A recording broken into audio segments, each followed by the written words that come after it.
ഇന്ത്യയെ പോലെ ഒരു വലിയ പോപ്പുലേഷനാണല്ലോ ഇന്ത്യ. പോപ്പുലേഷൻ ആയിരിക്കുമ്പോൾ തന്നെ വലിയ പോപ്പുലേഷനുള്ള രാജ്യങ്ങളോട് തന്നെയുള്ള ഒരുതരം സമീപന പ്രശ്നം ഇതിൽ ഘടകമാണ്.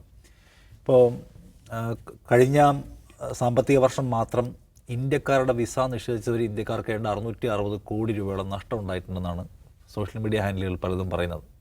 കാരണം ഇന്ത്യൻ പാസ്പോർട്ടിൻ്റെ മൂല്യക്കുറവ് മൂലം നിരാകരിക്കപ്പെട്ട വിസ ഇടപാടുകൾ, അതിൻ്റെ പേരിൽ ഏതാണ്ട് 600 കോടിയോളം രൂപയുടെ നഷ്ടം, കോടിയിലധികം രൂപയുടെ നഷ്ടം ഉണ്ടായിട്ടുണ്ട് എന്നാണ്.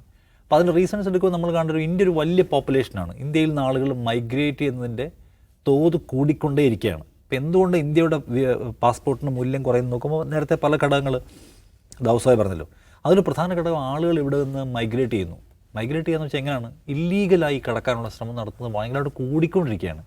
2020 മുതൽ 2024 വരെയുള്ള കണക്കുകൾ അമേരിക്കൻ കാനഡ അതിർത്തികളിൽ നിന്ന് പിടിക്കപ്പെടുന്നത് 1,70,000 ഇന്ത്യക്കാരാണ്. ഇല്ലീഗൽ മൈഗ്രേഷന് ശ്രമിച്ച് പിടിക്കപ്പെട്ടവർ പിടിക്കപ്പെട്ടവരാണത്, കടന്നവരല്ല. ഇപ്പോഴും പ്യൂ റിസർച്ച് പറയുന്നത് അമേരിക്കകത്ത് ലക്ഷക്കണക്കിന് ആൾക്കാർ ഇനിയും പുറത്താക്കാൻ ബാക്കിയുണ്ട്, ഇപ്പോൾ ഈ വിട്ടവരൊന്നും അല്ല എന്നാണ്. അപ്പോൾ അത് ഈ പറഞ്ഞ ഗുജറാത്ത് പോലെയുള്ള നോർത്ത് ഇന്ത്യൻ സംസ്ഥാനങ്ങളിൽ നിന്നുള്ള ആളുകളാണ് കൂടുതലായും പോകുന്നത്. ഗുജറാത്താണ് അവർ ഏറ്റവും കൂടുതലായും പ്രത്യേകം ശ്രദ്ധിക്കണം. അപ്പോൾ ഇതൊരു പ്രധാനപ്പെട്ട ഘടകമാണ് നമ്മുടെ പാസ്പോർട്ടിൻ്റെ വാല്യൂ കുറയുന്നതിന്. പിന്നെ ഇന്ത്യൻ പാസ്പോർട്ട് ഉപേക്ഷിക്കുന്നവരുടെ എണ്ണം ഭയങ്കരമായി കൂടിക്കൊണ്ടിരിക്കുന്നു ഈ കാലത്ത്. കഴിഞ്ഞ 10 വർഷത്തിലേക്ക് ഇന്ത്യൻ പാസ്പോർട്ട് ഉപേക്ഷിക്കുന്ന ആളുകളുടെ എണ്ണം ക്രമാതീതമായി വർദ്ധിക്കുന്നതാണ് സർക്കാരിൻ്റെ തന്നെ കണക്കുകൾ പറയുന്നത്. അതിന് പല കാരണങ്ങളുണ്ട്. ഒന്ന്, സാമ്പത്തികമായി ഇന്ത്യയിൽ നേരിടുന്ന പ്രശ്നങ്ങൾ ഒരു ഘടകമാണ്. ഇന്ത്യയിലെ ഭയങ്കരമായ ടാക്സേഷൻ ഇടപാടുകൾ ഒരു പ്രശ്നമാണ്. പിന്നെന്താണ്, ഈ പാസ്പോർട്ട് ഹോൾഡ് ചെയ്തുകൊണ്ട് അന്താരാഷ്ട്ര സഞ്ചാരം നടത്തുന്നതിന് വലിയ പ്രശ്നങ്ങളുണ്ട്. വൻകിടക്കാരാണ് ഇന്ത്യയുടെ പാസ്പോർട്ട് ഉപേക്ഷിക്കുന്നവർ കൂടുതൽ. പൗരത്വം ഉപേക്ഷിച്ച് വേറെ രാജ്യങ്ങളിൽ ചേർക്കുന്നവർ കൂടുതൽ. കാരണം ഇത് കയ്യിൽ വെച്ചിട്ടുണ്ട് അവരുടെ ഏർപ്പാടുകൾ പലതും നടക്കുന്നില്ല. കാരണം ഇതിൻ്റെ വാല്യൂ ഒരു പ്രധാനപ്പെട്ട ഘടകമാണ്. ഇൻ്റർനാഷണൽ അക്സെപ്റ്റൻസിനും സുഗമമായ യാത്രയ്ക്കും പ്രശ്നമാണ്. അപ്പോൾ എന്തുകൊണ്ടായിരുന്നു ഈ പാസ്പോർട്ട് ഉപയോഗിച്ച് കുറച്ചുകൂടെ അക്സെപ്റ്റൻസ് ഉള്ള പാസ്പോർട്ട് എടുക്കാം. ഉപേക്ഷിക്കുന്നവരുടെ എണ്ണം പാസ്പോർട്ടിൻ്റെ വാല്യൂവിനെ ബാധിക്കുന്ന ഒന്നാണ്. ഇല്ലീഗൽ മൈഗ്രേഷന് ശ്രമിക്കുന്ന രാജ്യങ്ങളുടെ പട്ടികയിൽ നമ്മൾ കൂടുതൽ മുന്നിലേക്ക് വരുന്നു. നോക്കൂ, 2014 മോദി പറഞ്ഞ എല്ലാവരും തിരിച്ചിങ്ങോട്ട് വരുന്നതാണ്. എല്ലാ യുവാക്കളെയും തിരിച്ചു വിളിക്കുകയാണ്. ഇന്ത്യ ഇതാ നിങ്ങളുടെ ഒരു നിക്ഷേപത്തിൻ്റെ, തൊഴിലിൻ്റെ വളർച്ചയുടെ പ്രധാന കേന്ദ്രമാകാൻ പോകുന്നു.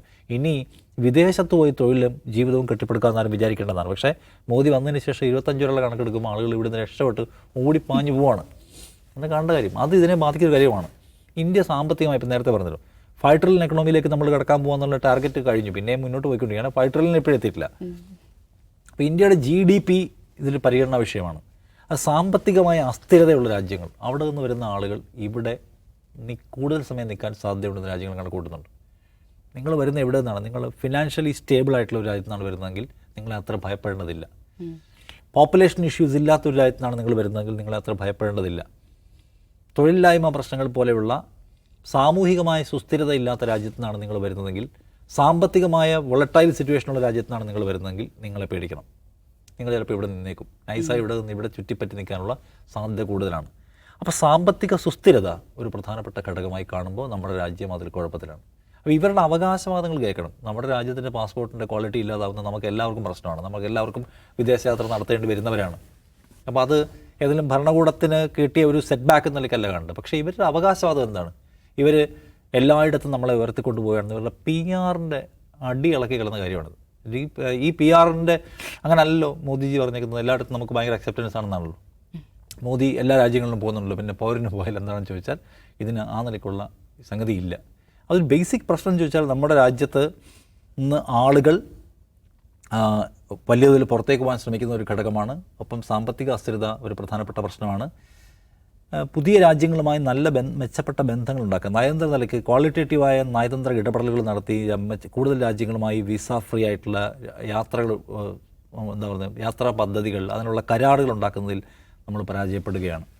ഇപ്പോൾ ഇന്ത്യയും UAE തമ്മിലുള്ള ഒരു താരതമ്യം എടുത്താൽ ഈ കാലത്തിനിടയ്ക്ക് മോദി സർക്കാർ വന്ന ശേഷമുള്ള കണക്കെടുത്തു, ഈ കാലത്തിനിടയ്ക്ക് UAE 75 രാജ്യങ്ങളിലേക്ക് അധികമായി വിസാരഹിതമായ യാത്രയ്ക്കുള്ള ധാരണകളുണ്ടാക്കി.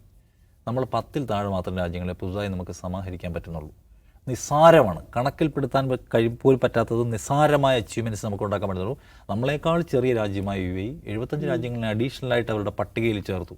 അപ്പോൾ നമ്മുടെ ഇത്തരം കരാറുകൾ ഉണ്ടാക്കുന്ന കാര്യത്തിൽ ഈ മെച്ചപ്പെട്ട നയതന്ത്ര ബന്ധങ്ങളിലൂടെ രാജ്യങ്ങളുമായി സഹകരണം ഉണ്ടാക്കുന്നതിൽ ആ നിലയിലെല്ലാം നമ്മൾ പരിഗണിക്കപ്പെടുന്നില്ല അന്താരാഷ്ട്ര സമൂഹത്തിൽ നിന്നാണ് പ്രശ്നം. അതുകൊണ്ട് നമ്മുടെ പാസ്പോർട്ടിൻ്റെ മൂല്യം കുറയുന്നത് അപ്പോൾ ഒന്ന് ഈ പി ആർകാർ ആലോചിക്കട്ടെ ഒന്നാമത് ഞാൻ പറയും. രണ്ടാമത് സർക്കാർ എന്തെങ്കിലുമൊക്കെ ചെയ്യണം. കാരണം ഇത് അത്ര നല്ല കാര്യമല്ല, എല്ലാ അർത്ഥത്തിലും നമ്മളെ വീഴ്ത്തിക്കളയുന്ന കാര്യമാണ്.